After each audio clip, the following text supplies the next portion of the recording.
কালকে দেখো মেলাতে গিয়ে কিছু কেনাকাটার পর, কিছু কেনাকাটা বলতে কিছু ইয়াররিং কিনছিলাম।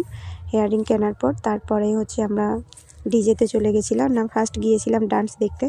ডান্সটা ঠিকঠাকই হচ্ছিল, কিন্তু ডান্সের থেকে তো এখানে বেশি এনজয় করছিলাম আমরা ডিজেতে।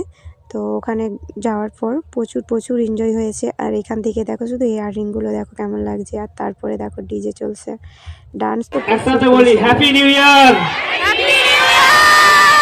আরেকবার জোরে হ্যাপি নিউ ইয়ার। এখন আমরা আবার পুনরায় ফিরে যাব ডান্সে।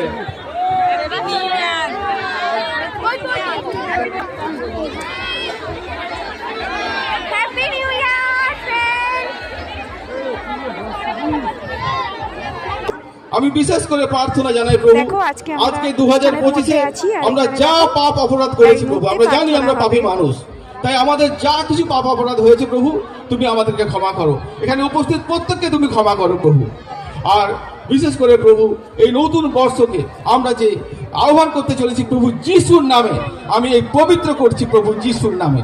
আর সেই সঙ্গে ও প্রভু হোলি স্পিরিট পবিত্র আত্মা, তুমি এই মুহূর্তে এখানে যারা উপস্থিত রয়েছে প্রত্যেককে তুমি টাচ করো পবিত্র আত্মা, প্রত্যেককে তুমি টাচ করছো এই মুহূর্তে। আমি বিশ্বাস করি প্রভু তুমি এই মুহূর্তে এখানে যারা উপস্থিত রয়েছে প্রত্যেককে তুমি স্পর্শ করছো।